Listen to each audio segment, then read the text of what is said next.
चिमुरडा मुलगा अपहरणकर्त्याला सोडत नाही असा एक व्हिडिओ गेल्या काही दिवसांपासून सोशल मीडियावर प्रचंड व्हायरल होतोय। या व्हिडिओवरून अनेक तर्कवितर्क देखील लढवले जात आहेत। मात्र या प्रकरणामध्ये आता एक नवं ट्विस्ट समोर आलेलं आहे। पाहूयात।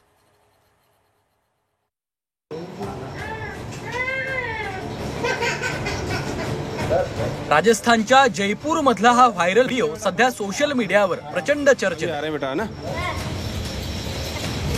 अपहरणकर्त्याच्या मिठीत पडून हा मुलगा धाय मोकलून रडतो तेव्हा आरोपीच्या डोळ्यातूनही अश्रूच्या धारा आल्या। काही सेकंदांच्या या भेटीनं अनेक जण भावुक झाले। मात्र या प्रकरणामध्ये आता नवं ट्विस्ट समोर आलेलं आहे। अपहरणकर्ता आरोपी तनुज चाहर हाच त्या मुलाचा बाप असल्याचा दावा करण्यात आलाय। तो आपलाच मुलगा असून त्याला आपल्याकडे सोपवावं अशी आरोपीची मागणी आहे। डीएनए टेस्ट करायलाही तयार असल्याचं आरोपीने सांगितलं। मुलाच्या आईवर आरोपी तनुजचं गेल्या अनेक वर्षांपासूनचं प्रेम आहे। मुलीच्या कुटुंबाला याविषयी माहिती झाल्यानंतर त्या मुलीचं लग्न दुसऱ्या मुलासोबत लावून देण्यात आलं अशी माहिती पोलिसांनी दिली। आरोपी तनुज हा यूपी पोलिसांचा निलंबित हेड कॉन्स्टेबल आहे। आपलं प्रेम मिळवण्यासाठी तनुजनं पोलिसची नोकरी सोडली।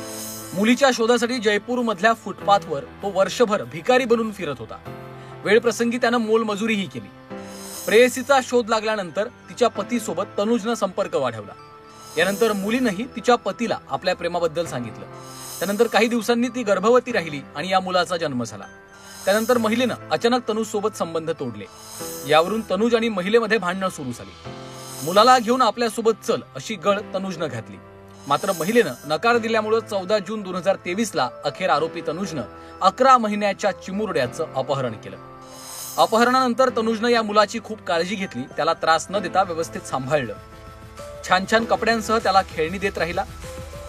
आपल्या प्रेमासाठी तनुजनं पत्नीला देखील सोडल्याचं पोलिसांचं म्हणणं आहे। यामुळेच या चिमुरड्याला देखील तनुजचा लळा लागला होता। ज्यानं अपहरण केलं त्याचाच लळा लागल्याचं या व्हायरल व्हिडिओतूनही दिसत होतं। मात्र आता यामागची ही खरी कहाणी ऐकून अनेकांना धक्का बसलाय हे मात्र निश्चित। ब्युरो रिपोर्ट झी 24 तास।